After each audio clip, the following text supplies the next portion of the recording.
Hey there, Keya Williams here, coming at you with a yoga tutorial on downward facing dog or Adho Mukha Svanasana. So downward facing dog is a very common posture that we use in almost every yoga class that you can think of. Now there are some incredibly nice benefits to this posture as well as some nuances about how to get into it and be in the posture safely and effectively for your body. So the first thing I'm going to talk about are some benefits to this posture. Now downward facing dog is a semi-inversion, so we're halfway upside down. It's also considered a forward fold, and with that it has all the benefits of an inversion and a forward fold. So let's talk about some of the benefits of an inversion.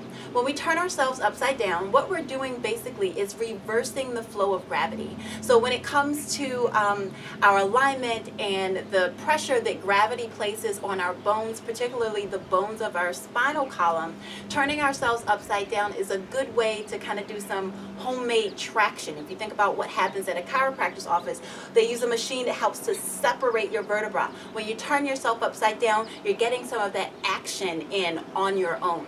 The other thing is that downward facing dog is a forward fold. So anytime we do a forward fold, we're stretching the back of the body. And you'll notice anytime you're in downward facing dog, you're stretching all of the back of your legs from your heels all the way up through your glutes and your hip bones. You'll also get a nice stretch to the low back.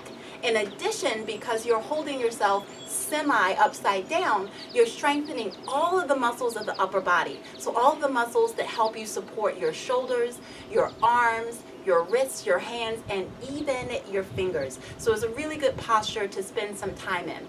So let's talk about 3 ways that you can get into downward facing dog, and you'll choose the way in class that works best for you and your body in this moment. All right, so the first thing we're going to do is we're going to turn lengthwise on the mat and come into table pose with our toes curled under.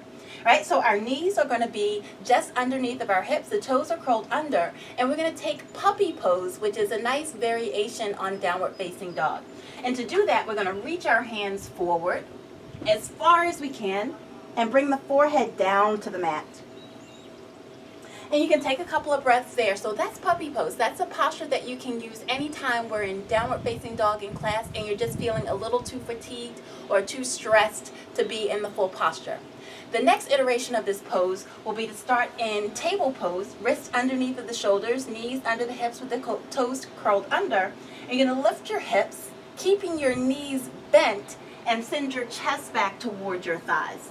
So notice how I'm able to get a nice long spine here. You're going to relax your neck, press all of your hand bones down into the floor, and I'm getting a nice lengthening in my spine, but not so much of a stretch in the back of my legs. Now if you want to go into the full posture, you're going to come from here and start to lengthen the legs, dropping the heels down towards the floor.